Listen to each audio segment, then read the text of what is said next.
शाहरुख खान को उनकी पहली फिल्म आखिर कैसे मिली? आज आपको इस कहानी को सुनाऊंगी। सच मानिए आपको ये कहानी बहुत पसंद आएगी क्योंकि ये बहुत ही दिलचस्प कहानी है और ये कहानी हम इस फिल्म के प्रोड्यूसर गुड्डू धनोआ के अंदाज में सुनेंगे। उन्होंने एक इंटरव्यू में ये सारी बात कही थी।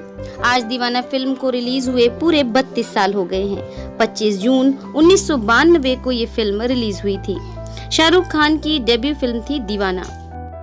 गुड्डू धनोआ बताते हैं जब उन्होंने पहली बार शाहरुख को देखा था, दिल्ली के कनॉट प्लेस पर स्थित द होस्ट नाम के एक बहुत ही बढ़िया रेस्टोरेंट में शाहरुख और मेरी मुलाकात तय हुई थी।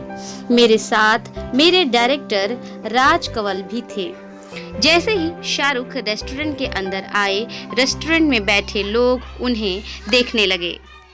वहाँ जितने लोग बैठे थे उन्हें देखकर उनके बारे में बातें करने लगे। कुछ पल के लिए धीमी धीमी आवाज़ में शाहरुख खान का नाम गूंज रहा था क्योंकि उस वक्त तक शाहरुख खान फौजी और सर्कस टीवी शोज के जरिए मशहूर हो चुके थे। गेट पे एंटर करते ही शाहरुख चारों तरफ नज़र दौड़ाने लगे। उन्होंने हमें कभी देखा नहीं था, इसलिए हमने हाथ हिलाकर शाहरुख को अपनी तरफ आने का इशारा किया। मुझे देखकर वो मुस्कुराए और हमारी तरफ आ गए। शाहरुख मेरे सामने वाली चेयर पर बैठ गए। मैंने उन्हें बताया कि मैं उन्हें अपनी फिल्म दीवाना में साइन करना चाहता हूं, लेकिन शाहरुख ने जवाब दिया कि उनके पास डेट्स नहीं हैं। मैं हैरान हो गया क्योंकि मुझे तो ये पता था कि शाहरुख के पास फिलहाल कोई फिल्म नहीं है। मैंने शाहरुख से पूछा कि वो ऐसा क्यों कर रहे हैं, तो उन्होंने बताया कि वो 5 फिल्में साइन कर चुके हैं। राजू बन गया जेंटलमैन, चमत्कार, किंग अंकल, कभी हाँ कभी ना और दिल आशना है। मुझे बड़ी निराशा हुई, लेकिन मैंने शाहरुख से कहा कि कम से कम एक बार मेरी फिल्म के सब्जेक्ट को तो सुन लो। शाहरुख ने हमें अपने घर आने को कहा। अगले दिन हम शाहरुख के घर पहुंचे। शाहरुख को हमने पूरी कहानी सुनाई। मुझे एक तरफ टेंशन भी हो रही थी कि कहीं शाहरुख ये सोचकर मना ना कर दें कि उनकी एंट्री तो आधी फिल्म के बाद होगी। लेकिन शाहरुख ने कहा कि गुड्डू, मैं तुम्हारी फिल्म कर रहा हूँ, लेकिन मैं तभी तुम्हें कोई डेट दे पाऊँगा जब मेरी साइन की हुई कोई एक फिल्म कैंसिल हो जाए, क्योंकि तभी मैं तुम्हारी फिल्म की शूटिंग कर पाऊँगा। शाहरुख को जब मैंने ये बताया कि रवि का कैरेक्टर ऋषि कपूर निभाने वाले हैं तो वो बहुत खुश हुए। शाहरुख ने कहा कि ऋषि कपूर जी के साथ काम करना मेरे लिए सौभाग्य की बात होगी।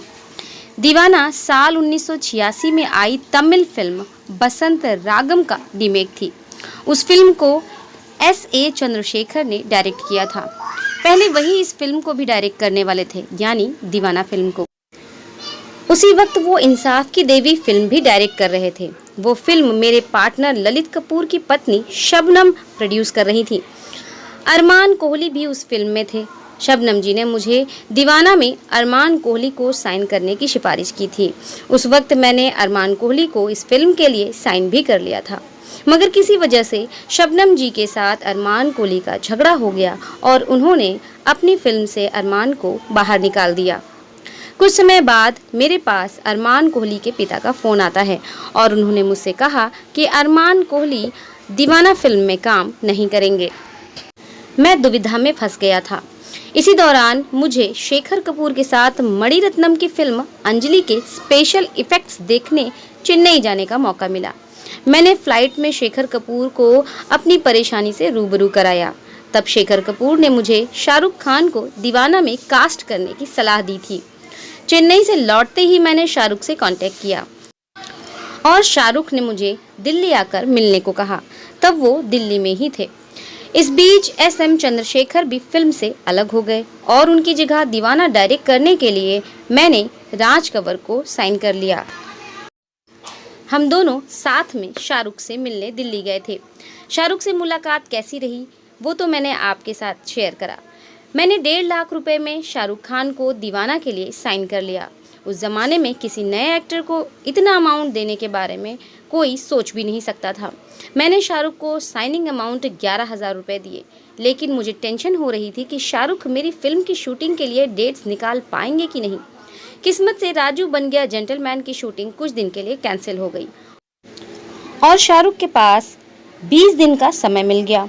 हमने अगले ही दिन दीवाना की शूटिंग स्टार्ट कर दी थी।